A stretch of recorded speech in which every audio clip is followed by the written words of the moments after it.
Ilagay mo ito sa ilalim na iyong unan at sobra siyang mabaliw sa sobrang pagkamis sa iyo.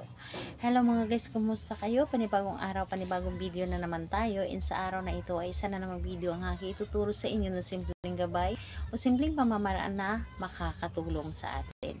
At bago ang lahat, gusto ko lang mag-disclaimer sa mga taong hindi naniniwala at hindi gusto ang mga kagaya nitong video.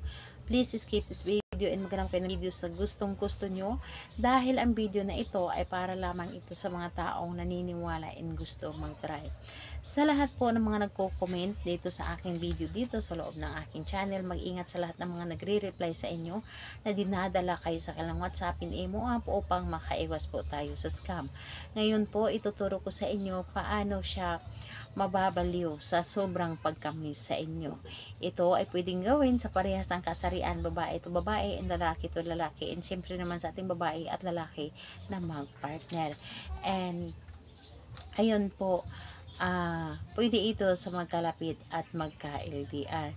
And sa ating gagamitin naman dito is, kailangan mo lamang dito maghanda ng isang larawan.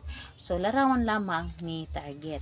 So, pwede yung naka-print or yung ID size, basta ito ay kanyang mukha. And ayun po, larawan lamang, and kung ready na yung larawan niya, syempre, i-ready mo rin ang inyong sarili.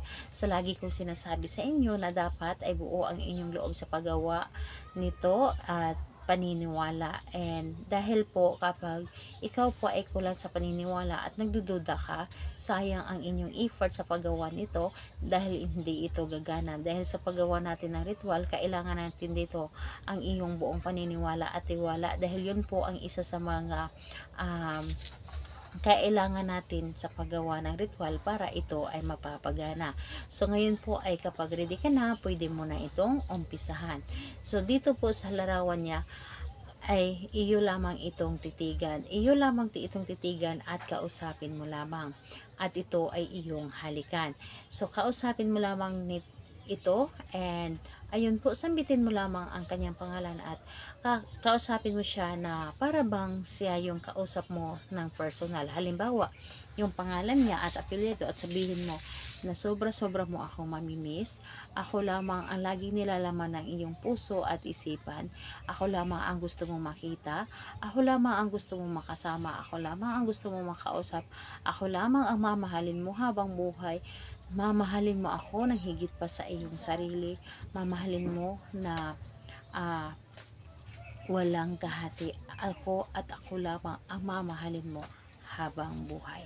So, ayun po, yun lamang ang sasabihin mo, at pagkatapos nun ay iyo itong halikan ang kanyang larawan. Yung tipong halikan mo siya na yung feel na para bang siya yung hinahalikan mo sa personal.